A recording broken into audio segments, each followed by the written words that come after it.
Here at Churchfields Junior School, we believe in living in harmony with the environment.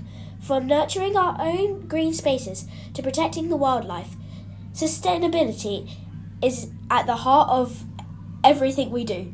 We've created a space for biodiversity by planting trees and flowers that attract pollinators, built a pond that supports British wildlife, and even a waste station where families can recycle things like batteries, plastic and textiles. But we've asked ourselves, what more can we do to create a greener future? That's when we turn to clean energy.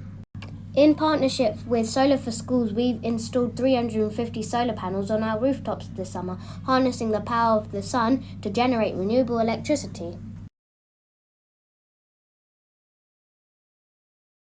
We've learned how solar power reduces the need for fossil fuels, which helps fight climate change. Now we're more conscious of our energy use and what it means to live sustainably.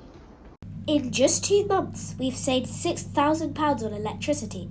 That's money we can now be spent on learning resources. By embracing renewable energy today, we're empowering our students to become the environmental leaders of tomorrow. Together we are creating a school that's not only powered by the sun, but also by a deep commitment to sustainability. Our solar panels are more than just a cost-saving measure. They're a chance for us to learn about the circular economy, carbon footprints, and how renewable energy can shape a cleaner, brighter future. At Churchfields Junior School, we know that our future depends on how we care for the planet today. And with solar power lighting the way, we're proud to play our part in building a cleaner, more sustainable future for our generations to come.